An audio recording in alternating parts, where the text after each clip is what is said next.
Você que usa o aparelho móvel de contenção, aí você licença, ou então vai ao banheiro, tira, tem até o estojinho, né? Aquela coisa toda delicada, toda bonitinha. Eu já vi proleta. Aí tirou a chapa, limpou e comeu o que tinha ali dentro, certo? Então, tá vendo? Então, é um valor amoral. Eles não estão nem aí. Estão nem aí. Tem nem mesmo, né? Então, isso já viu que em restaurante elegante não se tem mais palito, né? Eu fico agoniado quando falta palito na mesa, porque às vezes tem uma carne que fica, né, do seu jeito e você fica. Aí você né? Aí vai ao banheiro, não tem fila e tal, você vai falar, putz, o palito, né? Alguém você vai lá no banheiro e tira. O que? Proleta? Termina. Ainda sai com aquela boca, né? Aqui, brincando com o palito. Então eles, na verdade, né? Eles não têm um senso do que é ético, né? Ou não. Eles vão fazendo o que eles querem. Por isso é o grupo preferido aqui. Para quê? Para mostrar o produto do meio. Então olha só. Na verdade, a psicologia não entra. Entra isso aqui. O homem é produto do meio ou da raça ou do momento. O que algum homem faz, na verdade, o comportamento dele tem a ver com a hereditariedade. Porque o pai já fazia assim, ele também faz, certo? Ou então, ele age assim, porque em tal momento da vida dele, ele conviveu com tais pessoas, né? Então, sempre, na verdade, existe uma justificativa, ou biológica, ou social, para o comportamento do proletariado.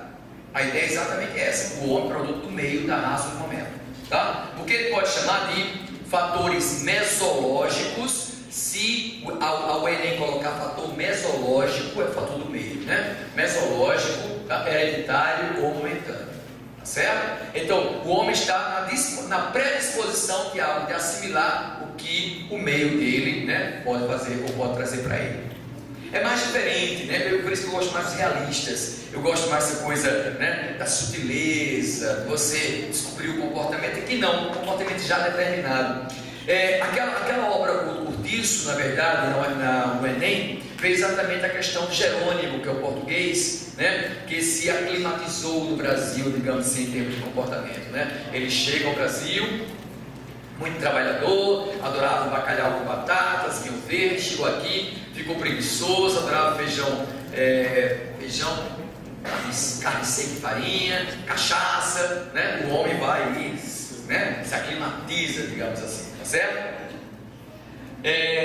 Zoomorfizações, eu acho isso fantástico, essa coisa de ver o homem, na verdade, como animal, tá? Eles são bem categóricos, às vezes eles são bem, na verdade, grotescos nessa demonstração, viu? Adoram gradações e usam bastante as prosopopeias. Eles não são elegantes na escrita, eles são bem, né, bem grotescos, bem expostos, na verdade, né? Preferência por aspectos grotescos, degradantes. Eles adoram as patologias, tanto faz se as patologias são patologias, na verdade, das doenças mesmo, né, biológicas, ou as patologias sociais, as taras, os vícios. Eles falam sem problema das taras dos vícios, sem problema. Aliás, eles têm um verdadeiro fetiche por isso. Tem alguma personagem com desvio, né? Pronto, até coloquei desvio aqui, entre aspas, né? Algum desvio de conduta, certo? É o personagem favorito deles, eles colocam, tá? Eu acho interessante isso, Nathalie. Final do século, segunda metade do século XIX, ela até está perto para mim o século, tá? E eles expõem a menstruação, expõem o líquido espermático, né? Expõem personagens se masturbando, expõem a sexualidade masculina e feminina, expõem a ninfomania, né? E Gabi eles expõem de tal maneira que assustou o público leitor, é tanto que era proibido ler obras naturalistas, era proibido, certo? Tanto pelos pais, certo? Quanto pela igreja. A igreja colocou as obras naturalistas no índex, naquela relação dos livros proibidos, colocou mesmo, tá? Porque eles são muito imorais. Na verdade, eles não eram imorais, eles estavam retratando as realidades sociais, certo? Bom, e uma coisa interessante, eles são mais explícitos na crítica, né? Enquanto os realistas têm um comportamento literário, deixa a obra mais em aberto, Será que Capitu traiu ou não? Aquela coisa toda. Os naturalistas, eles são mais agressivos. Eles criticam, na verdade, a sociedade pela exclusão que a sociedade faz, mostram como a igreja acaba então com esse celibato obrigatório para os padres, né? Fazendo que padres acabem praticando o ato sexual, certo? Então eles começam a criticar todas essas instituições que são instituições opressivas. E aí a gente lembra o seguinte, Isa, lembra que o nosso grande Capitão de Areia é uma crítica ao capitalismo? Né? Olha só, como o Capitão de Areia tem influência naturalista, Belos. Já perceberam? Tá? A questão de ser um grupo menos afortunado, a questão de mostrar que eles são produtos disso, né? Cada um deles, a questão da hereditariedade, né? Do comportamento de liderança do Pedro Bala, vem de quem? Vem do pai? Certo? O trauma, né? O ódio de ser perto, já vem com o trauma dele. Entendeu? Então o comportamento que foi que Dora fez. Dora chegou lá e assume o comportamento do grupo, né? Passa a roubar, né? Também fazer lá, né? A marginalidade, praticar marginalidade. Olha como a obra tem influência naturalista, certo? Somatizações desde o início, né? Bichos e os meninos de homem lá com ratos, etc. para bicho, tá? A preferência para aspectos degradantes. Vamos lembrar, por exemplo, né, do lado coxo de sem pernas, certo? Da varíola, na verdade, né, que mata Almiro, certo? A homossexualidade, tá? O estupro, né, que o Pedro Bala acaba, né, cometendo contra uma menina. Tá vendo como tem? A obra tem muito perfil naturalista, muito mesmo, tá certo? E agora eu vou querer só voltar para aquela parte da linguagem, certo? Para mostrar a vocês a linguagem deles, né, em especial. São linguagens que não tem muitas figuras de linguagem, eles são autores muito diretos, muito claros, certo? As figuras de linguagem que podem acontecer são figuras, na verdade, tá? Metonímias, que é aquela parte pelo todo, ou metáforas muito psicológicas. Por exemplo, tem aluno que não entende os olhos de ressaca de Capitu, mas está no texto, é explícito. Tá? Os olhos de Capitu lembram as vagas do mar. As vagas são as ondas, certo? Em vez de ressaca. Por quê? O olhar de Capitu, ele vai muito forte para aquilo que ela quer olhar, certo? E arrasta a imagem daquilo que ele quer olhar para dentro dela. O olhar de ressaca, né? Não é aquele olhar de paquera não, Isa, que está no canto, a pessoa olhando para você. Não, aquele olhar que olha e encara de você. Maria, né? Você lembra que tem gente que olha mesmo? Cara, não é com raiva não é com raiva não, desafia nem olha você, eita, tá sacando, né? Então, esse olhar, né? Então esse olhar de ressaca. Então as metáforas utilizadas são psicológicas, tem metonímias, largos ironias, principalmente os realistas, né? E diz sinestesias. Quem mais usa a sinestesia daqueles dois é o naturalista. Ele usa muito a sinestesia exatamente para mostrar a descrição do meio, questão visual, questão olfativa, questão auditiva. Eles são muito sinestésicos, viu? Os naturalistas, tá bom? E óbvio, eles têm um padrão de idioma muito culto, muito português, muito, né, muito bonito. Em nenhum momento linguagem coloquial.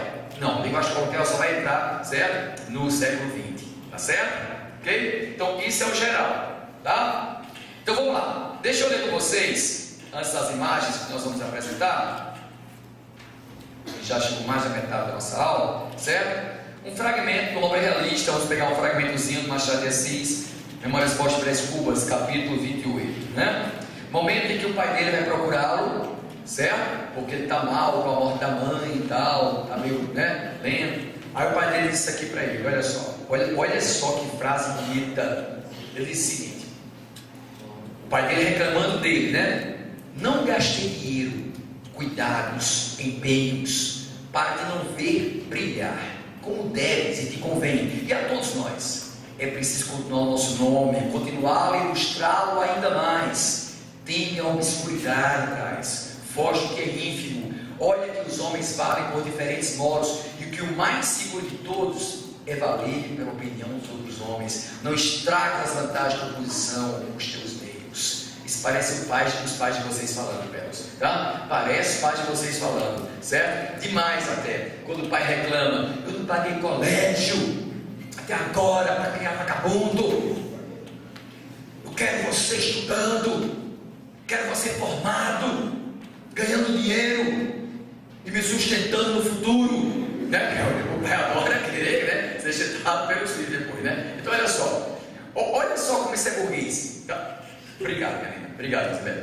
Não gastei dinheiro, cuidar das empresas para te não ver brilhar. Então qual é a função do burguês na sua cidade? Brilhar, aparecer, certo? Mas aparecer principalmente para os outros, não é? Olha o que diz aqui o Rodrigo, tá? Olha que os homens valem por diferentes modos, e que o mais seguro de todos é valer pela opinião dos outros homens. Galera, isso é muito forte,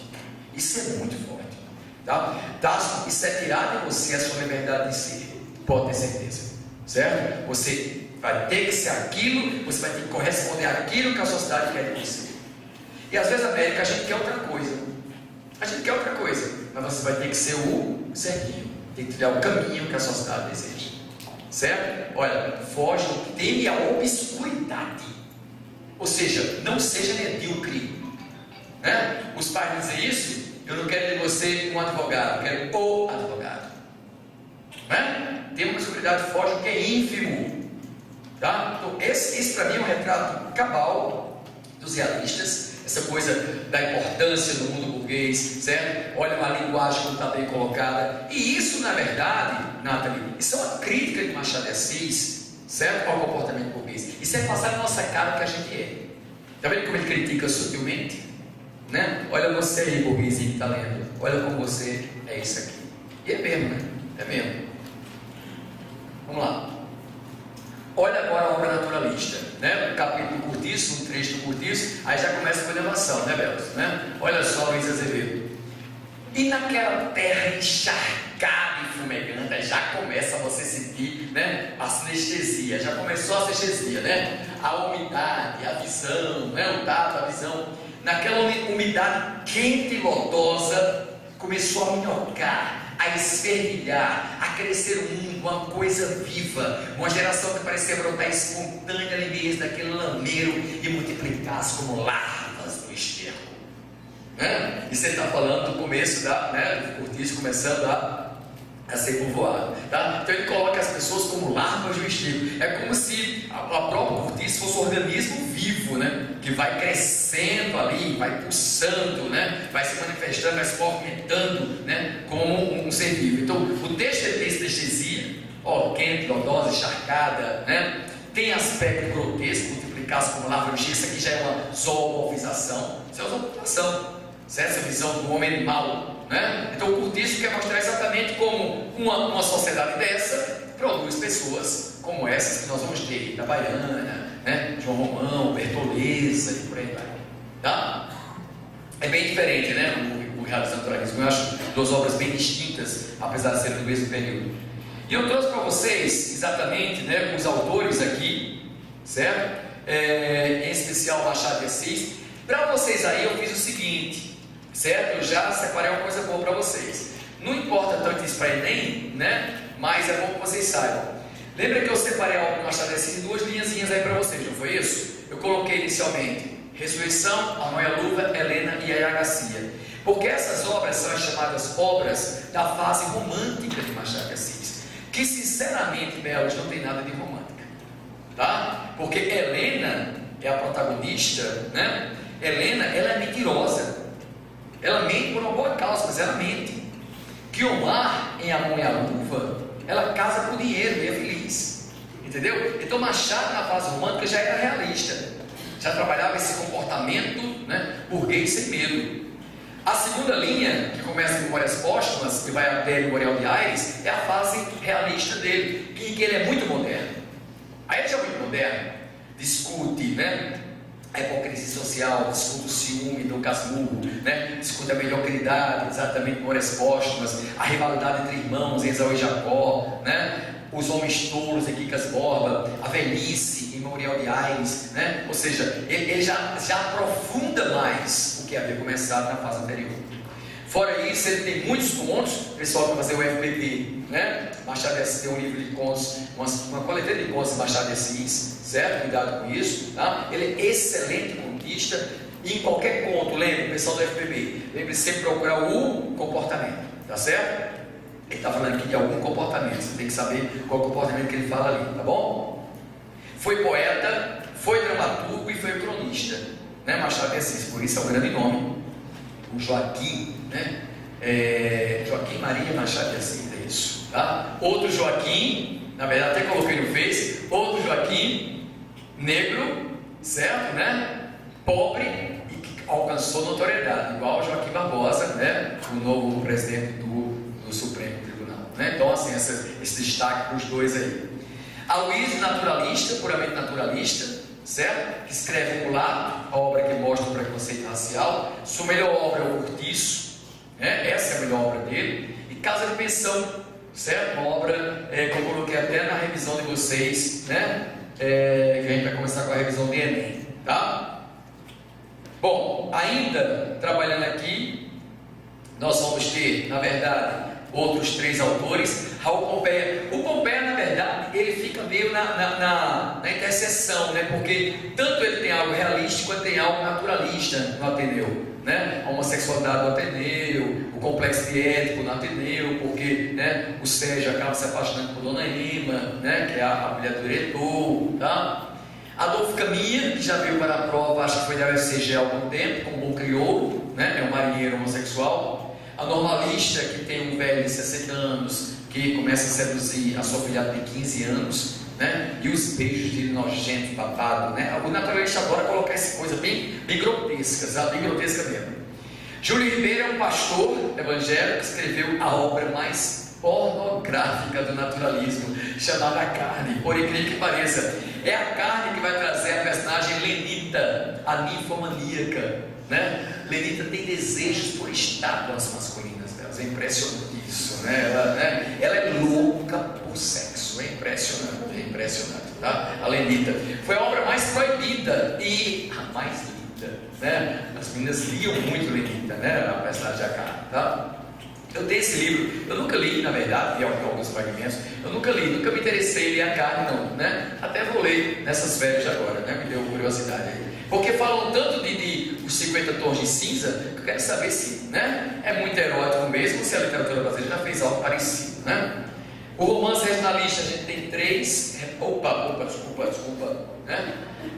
Tem 2 representantes. Domingos Olímpio colocou essa mulher, Luzia Homem, na verdade, é uma mulher que mora no interior do Nordeste, ela trabalha, né, quebrando pedras para a construção de estradas, tá? Ela é uma mulher masculinizada, ela não é homossexual, ela é masculinizada. Tem o soldado Capiúna, que é louco por ela, mas ela não quer nada só da Capiúna, e o soldado Capiúna estupra, né, a Luzia no final, certo? E é um estupro tão violento que ela morre, mas ela ao morrer, sua mão está fechada, certo? Tem algo nessa mão, quando abrem, é o olho dele, né? Porque ela arrancou, né, da raiva que ele tinha. Então, o naturalismo é sempre cena muito de sangue, né? O naturalismo gosta de coisa grotesca, tá? O missionário Cleide Souza trabalha exatamente essa questão do padre que se envolve sexualmente com a mulher, né? O missionário aí no Amazonas. Então, a gente tem aí obras, na verdade, certo? Que exploram sempre essa realidade social, seja burguesa ou seja proletária,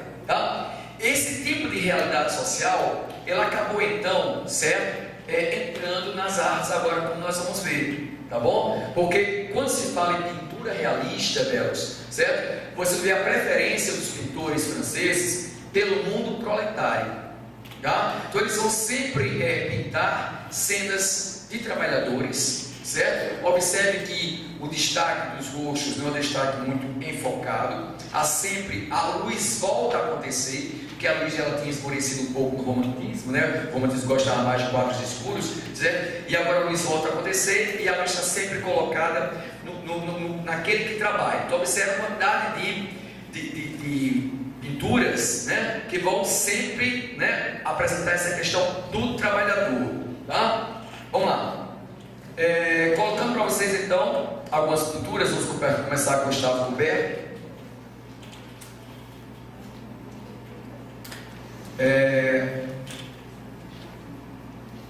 essa obra aí, que é As Peneiradoras de Trigo.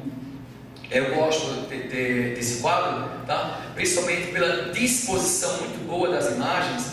Veja que eles procuram retratar realidades, colocando objetos, na verdade, de acordo com a situação, e objetos em pontos estratégicos para não deixar o texto muito cheio, tá certo? Para não ficar aquela coisa rebuscada do barroco. Observe que a trabalhadora que está exatamente no meio, observe que a luz está exatamente sobre os braços dela, certo? Observe que a gente praticamente vê esse movimento dela peneirando esse trigo. Olha o ar, na verdade, meio blasé, meio descansado, meio entediado da outra que está ali catando trigo. O menino então procurando algo no móvel, mas sempre um cenário de muita crueza, eu acho, sabe? Até naquela parede lá de trás, observe como você parece sentir a textura da parede. Se fosse um barroco, ele teria colocado alguma coisa naquela parede, né? Alguma coisa assim. Não, o realista, né? Ele coloca o que ele tem que colocar de acordo com a situação que lhe é apresentada. A situação é essa, certo? Nada falta, né, de realidade dentro desse quadro aí do governo. Ele gosta muito exatamente desse aspecto do trabalhador. Outro quadro dele, os quebradores de pedra, né? Observe que parece uma fotografia e em cima da fotografia desenho, né? Parece isso. Tá? Mas observe também, veja sempre esse rosto meio encoberto, né? É como se estivesse trabalhando com os personagens tipos, certo? Como se todos eles são desse jeito. Observe tanto nas peneiradoras quanto nele aqui, a gente não vê o rosto exatamente dos trabalhadores, tá? E os detalhes que me chamam a atenção, né? Desse lado eu tenho os instrumentos do trabalho, aqui eu tenho exatamente como se fosse o que a gente chama de boia fria, né, que leva a sua marmitinha lá, né, para a comida, né? Então é interessante esses detalhes que eles apresentam sempre na obra. E é um fundo que eu diria seco também, é um fundo cru, né? Ele prefere não, né, trazer rebuscamento algum. E a luz está exatamente sobre os trabalhadores, né? Dele também, certo? O quadro que estávamos no começo da aula, né, o erotismo, o sono, tá? É um quadro, na verdade, que mostra, tá, a beleza da mulher e ao mesmo tempo a sensualidade dela, tá? E uma coisa que desperta o fetiche dos homens, né? Esse amor entre as mulheres, tá? Observe que elas são de uma classe social mais abastada. Observe então as joias, né? Aqui eu tenho exatamente um colar, né, jogado, tá? Aqui 2 brincos, aqui acho que é uma coisa que prende o cabelo. Na verdade, nota-se um pouco do luxo do espaço devido ao arranjo das flores e devido, né, aos objetos aqui de vidro. A transparência está bem clara aqui, você percebe a transparência, né? Percebe. É uma obra que foge um pouco dessa ideia da classe proletária, né? Foge um pouco disso, está mais para uma visão mais do erotismo. Tem uma outra imagem dele que eu não trouxe porque era chocante demais, tá? Mas se você anota o nome, você vai lá e procura, você vê a imagem e fala assim, vixe, nossa senhora, né? O que é isso? Né? Mostra, é uma mulher, na verdade, com um órgão genital assim, bem exposto e, né, enfim, tá? Não posso dizer mais nada não, que você vai brigar comigo, certo? Então, mas ele é interessante, né, o Gustave Courbet. Vamos agora para outro grande pintor, Jean-François Millet, certo? De novo, tá vendo a questão do trabalho? Sempre a questão do trabalho, né? O que eu mais gosto desse quadro é de novo essa questão do fundo muito seco, né? Um fundo muito cru, na verdade. São as respigadoras de trigo. Elas estão, né, recolhendo, né, aquilo que os colhedores não conseguiram pegar do trigo todo, tá vendo? Dá um trabalho, na verdade, curvado, trabalho forçado delas. A luz está exatamente sobre uma delas. O interessante também é esse destaque do azul, do vermelho e do branco, dando um destaque à bandeira francesa, certo? A bandeira francesa aí. Lembra que eu falei dos detalhes? Né? O espaço é completamente campestre, né? Rural, está lá, né? As montanhas do vento lá de trigo, né? O carro aqui traçando e mal levando já os trigos.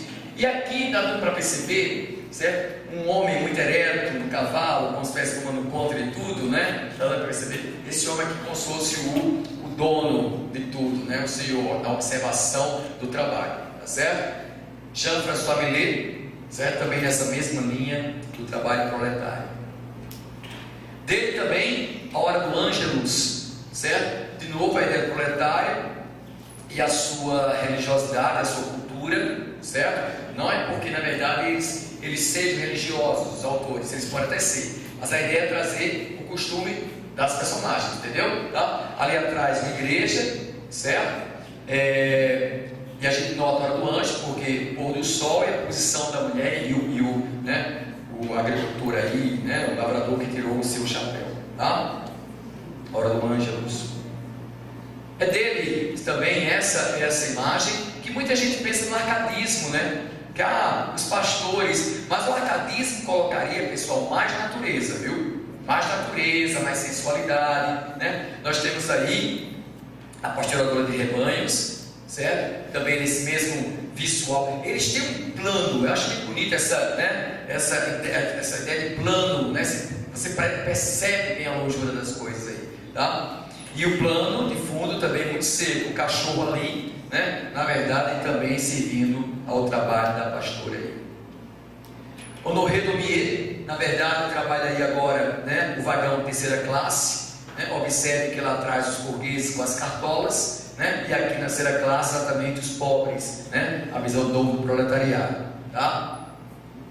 Ele tem muito um traço mais, ele não tem aquele traço tão clássico como tem os outros, ele já tem um traço que parece com um desenho. Observe que essa próxima obra dele é uma série de quadros chamada Lavadeira, é um quadro que também segue essa linha, é um quadro caricato, né? A mulher ali, ou indo para a lavagem, voltando dela com a filha. A ideia de trazer a filha no quadro é sempre a ideia de que o que amanhã a filha vai ser, é como se não haverá ascensão social, né? E elas estão indo bem contra o vento, né? Bem contra o vento mesmo. É uma série, se não me engano, de 3 ou 4 quadros de A Lavadeira, tá? O Levante, o Protesto, o traço dele é bem esquisito, né? Se comparado aos outros 2 traços de antes, tá? Aí a gente vê classe proletária brigando pelo poder, a luz, tá vendo o cara que ergue o punho, parece Pedro Bala.